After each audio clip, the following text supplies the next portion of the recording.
Good? You started? Okay. So, got my 70-degree lock-in piece. Figured out that I could use envelopes just for 5 rounds and write all my data on there in an ammo can, and it protects it, so I could just do little blivets of load data. 70-degree lock-in piece with my suppressor, my G3. This is going to be just work up in tenths. Short little videos, chopped every 10th. I'm going to put a new video up. Bear with me, I'm on a semi-public range. There might be other pistol shots in the background. And it's going to be 7 grains of titegroup. It's a 311-299 Lyman mold, size to 309. Gas check with aluminum gas checks. They've been weight sorted to a target weight of one of the bullets. I just kind of like, oh, this is consistent, and pulled one of the bullets and weighed that one, kept my scale zeroed to that weight, and then did half grain high or half grain low tolerance and loaded all 50 rounds that I'm going to shoot. So 7 all the way up to 7.9 in 10th grain increments, as close as I could get possibly with my janky reloading setup, which should be close enough for the testing that I'm doing. It's not like I'm asking to do nat size groups at 1,000 meters type shit. So CCI 7.2 or 7.62 NATO primers, PMC brass, once fired, 210 grain gas check bullet with 7 grains tight groups, 5 rounds. I've got my chronograph set up with the iPad over here. It's supposed to read every shot within a second. Let me make sure the volume's turned up. There we go.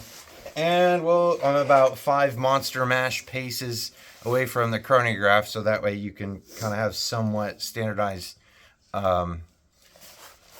distance here. Let me load my rounds up here and then start shooting, because you don't always have a good... Every one of my paces has been approximately 2.5 feet, but it's never been really consistent, so it is what it is. Let me load up my 5 of these and get to going.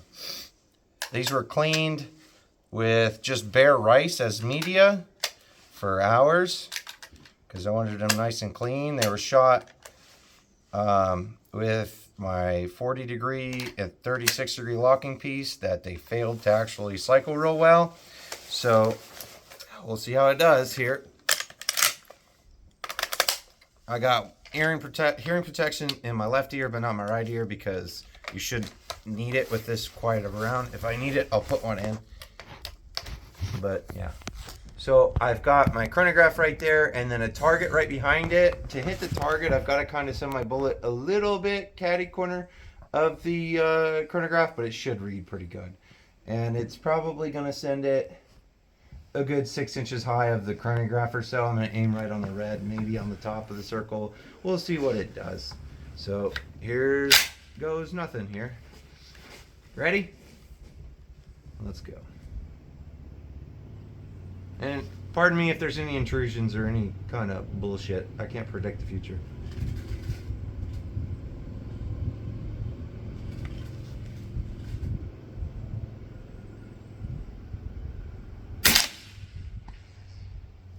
Did that kick it out?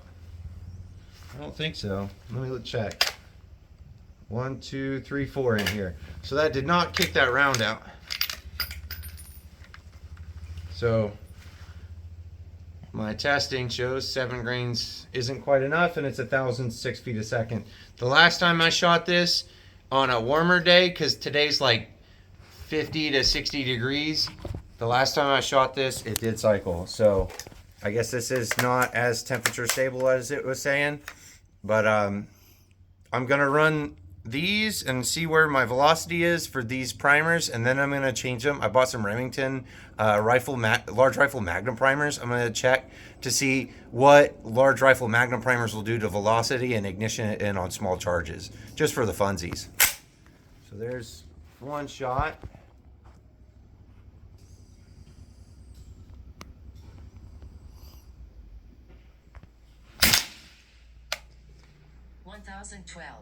So 1,012 on that one. Definitely did not kick it out.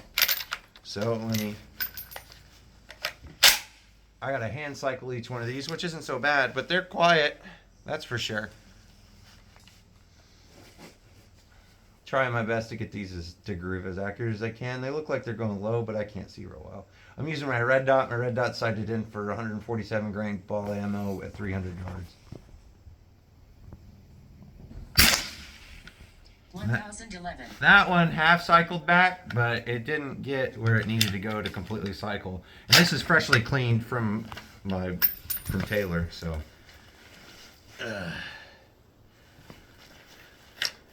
Oh, jam. All right, double feed. So let me fix this. Both rounds came out. Let me put both of them. Okay, one of them, here, show this. One of them did the marring of the thing, so, and the other one looks okay. It looks a little like it got pushed to the side, but not bad. So this didn't even do what I wanted it to do, which is cycle. So I'm going to kind of disregard this group, but I still want to see what this will do, kind of worst case scenario a little bit. So let's see. Yeah, it'll feed still.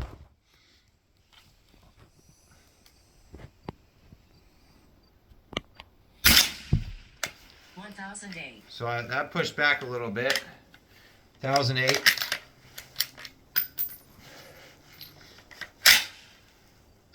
So that'd be a good little cartridge if you had like a fucking bolt action with the suppressor. Like a 16-inch bolt action with a short suppressor and an integrally suppressed bolt action or something. Maybe scoop them a little around. But that's not what I got here. 1000 even on that one. All right, let's check the average here. On the iPad, it shows, no, shot 1, 1006, shot 2, 1012, shot 3, 1011, shot 4, 1008, shot 5 at 1000. Let's look at the calculation here. Average of all shots, 1007 feet a second, extreme spread 12.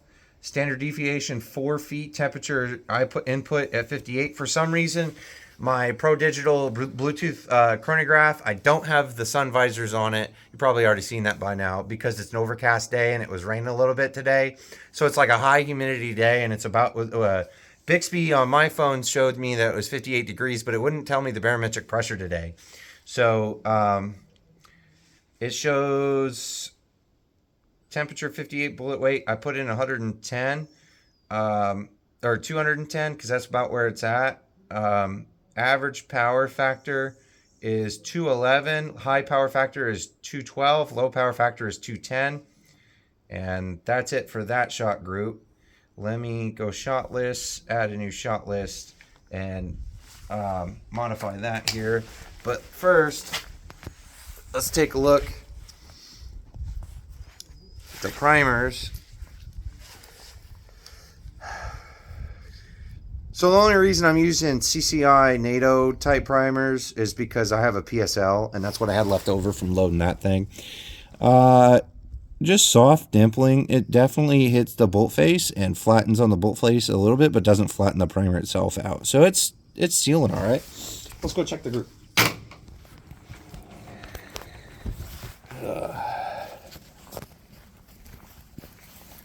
Chair and some duct tape here.